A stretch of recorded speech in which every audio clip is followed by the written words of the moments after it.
Good afternoon. It's 1 p.m. Eastern Time, September 6th, Friday. This is Richard Pawson, and this is the macro portion of the report. This is where we discuss various business statistics and what the economy is doing, but from a bias of our business cycle model.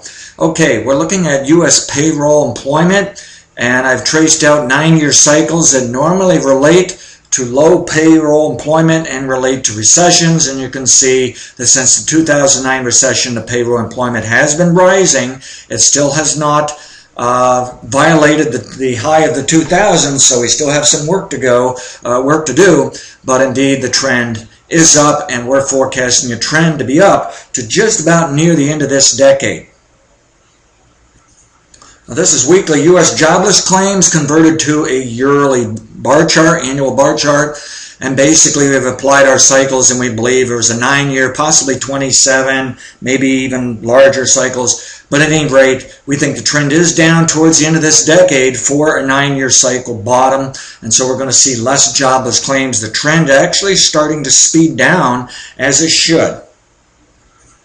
Now, this is a chart of the U.S. Industrial Production Index. We get this out of the Fed, and we left this as just a monthly rating, and we basically see a 9-year cycle bottom for a recession. We see a 9-year plus 36-year plus 72-year cycle bottoms. This was when a depression was to occur, and we were supposed to have a crashing stock market, and we correctly forecast that something would be done, that it would not live up to past statistics, that it would not be worse than the 1930s. It probably wouldn't even be like the 1930s, and we feel that was correct. Nonetheless, it took a much larger hit for this index than it took back in the 2001 recession, so that shows the importance of these larger cycles. More important the cycle, the longer the trend duration, and the larger the price change or change in the data, the greater the momentum. Okay, we can see the industrial index has rallied back, but has not taken out the high back in 2000s for the economy. Nonetheless, it is struggling higher. It's trying to get back to that. Now, this is an index, the unemployment rate. And we've been saying 9-year cycle bottom for the 2001 recession. Then we had a boom period up into 2003. This is the recession time right here from 2000 to 2003. Then it pulled back into a 9-year cycle bottom, which was the earliest allowed. Rather strange to be that short of a bottom, and then bang, the financial crisis, and we explode unemployment. And then the trend is down just as we forecast, and it should trend lower towards the end of this decade. Now, this is the same unemployment chart, but we just converted it to an annual bar chart, and you can see these 9-year cycles. Okay, now a 9-year cycle occurs for our economy. It basically means a bottom every 8 to 13 years, top for every 8 to 13 years. It breaks down into 7 to 12 years of net growth trend, boom trend, expansion, growth.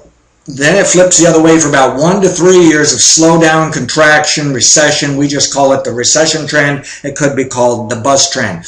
What that relates to is basically a recession once every decade. There is such a thing as a secondary recession later in a decade or before the primary. But as far as the worst recession, you get one per decade, and we can find this going all the way back in the 1800s. It's just before the 1930s, we actually had a depression once every decade. The recessions were primarily depressions. Since the 1930s, we fixed it so we don't have depressions, but we have recessions, and cyclically, we were due for a depression in the past few years, and now we're running out of time of that. That's why I think we can feel safe now. We can take on risks. We can do more business. We can invest more, and that'll help the economy and help all this come to fruition. We are outright bullish. We're not saying how great things will be, but we're bullish for the economy's next 20 or 30 years relative super cycles. We're bullish the economy going into 2017 to 2019, so therefore we expect unemployment to decline to this window reversal here, this box for a 9-year cycle bottom, and I have to warn you, you could put it all the way down as low as possible and still not have as grand of an economy as you would like. It doesn't have to really fit those historical statistics. Likewise, you do not have to bring unemployment as low as what we've seen in the past and feel it, and you might feel as though the economy is even better than you would expect for that unemployment. So it doesn't have to be that precise, and I'm not that concerned how well we do of dropping unemployment. I personally don't think we will get unemployment back to 4% by the time of that 9-year cycle bottom, but I don't think it's necessary. In addition, I think the 2020's economy will be better and still lower unemployment following a recession about the end of this decade. So therefore, I think this decade, the economy will grow, but not as well as during the 2020s, but at least it'll do a little better than what we've seen in recent years. At any rate, the trend for unemployment is down into a 9-year cycle bottom, probably due about 2017, 2019, right alongside a peak of the stock market, a peak of commodities, a peak of the economy, and then we're going to have a recession, and you're going to see at least a pop-up of unemployment, but you will not see unemployment go back to 10%. It just does not fit relative to still larger cycles. It should just be another pop-up, just like this was a pop-up for a 9-year cycle. Granted, this started at a higher level, but it was about the same size of a pop-up, and then it just went on down to still lower levels. I think we'll see that kind of pattern from now all the way towards the end of the 2020.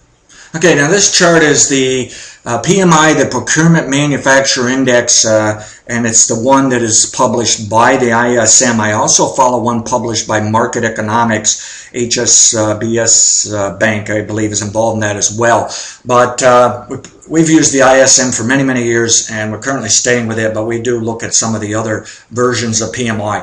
At any rate, the August PMI ticked up just a little bit higher than the July PMI and still kept this trend up, and we think the trend is up in the next year for a 3-year cycle top. Now, there's a slight chance the 3-year cycle top was actually at the beginning of this year. If so, the PMI will stay up all the way through 2014 to early 2015. But let's just take it one step at a time and just say, hey, the PMI should stay up into early next year at least. And even when the PMI comes down, the economy is likely to still grow.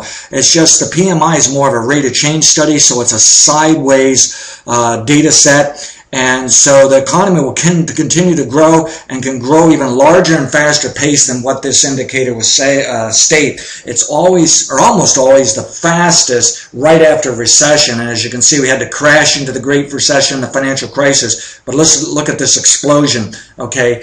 Bottom line is it can now stall out. The same thing during the 2000s, even though it stalled out, the economy just kept getting larger and larger, and by some measures even faster and faster. And then it finally just gave in and came down into the recession. So we do find recessions every 9-year cycle, just as we've done in some of the other business statistics, just as we say for the economy. So there is a very good correlation of this index to the economy. We've also found, we do another study I'll show you in a moment that's a cumulative study of this, and we've also found that cumulative study runs a very high correlation to nominal GDP per capita, and I just checked this morning, just updated the 2012 data and found that it did do what I anticipated it to do. I said last year it should have made a new record high, and it did last year, and I'm saying it's going to make a new record high this year, nominal GDP per capita, okay? At any rate, what we're looking at here is the PMI is doing quite nicely. Now in Europe, the PMI bottomed probably last year actually, but it didn't make it to above 50, which means net growth until this year. So some people are saying the Eurozone has probably bottomed this year, just recently, and is now net new growth. It's now digging its way out of the trenches, so to speak, out of the mud. But really, timing-wise, it probably bottomed last year, but had a sluggish time here, and is now I say it's already out of recovery. So that's a positive factor. China seems to be doing well. It had a little dip and it's coming back. You see several other nations. You see the global PMI doing the same thing and had a little hesitation, but now coming back. And my guess, all of those PMIs are heading higher to next year, and that supports our macro forecast for growing economies into next year, probably growing economies all the way to 2017 to 2019. You'll have a recession, and then they're going to grow even better during the 2020s, and basically the economy is going to grow all the way to 2030s to as late as 2042. If we're going to have any serious problem for many, many years and decades, it's after 2042, folks. Okay, this is a cumulative study of the PMI from ISM, and basically we've learned, yes, it puts in a 9-year cycle bottom to go along with that 8 to 13 or 9-year cycle bottom for the economy, and we've been able to label recessions to it. We've been able to calculate the trends, 7 years up, maybe only 1 to 3 years down, 7 to 12 years up, that kind of thing. And we've been forecasting new record highs here, and it's been doing it, okay? And even as of August, the cumulative study of the monthly PMI number suggests a new record high, and it seems to run a high correlation with nominal GDP per capita that probably also just made a new record high. So that's pretty much quite a few of the business statistics we look at, and all we can tell you is we're very convinced economies are growing into next year. They're going to grow all the way to the end of this decade, but there will be 3-year cycles causing a little hesitation and corrections and scares at times along the way. So it's going to be a ratcheting process, and we don't know how well the economy will really be by the time we get there. Could it speed up? Is it just going to grind its way higher in that top? We just don't know, but the best forecast is to remain bullish. The economies globally and U.S. could be the leader for the rest of this decade still. And China shouldn't be at risk of any kind of falling out. We just don't see any crash and burns. We don't see any recessions until we get to near the end of this decade. Thank you.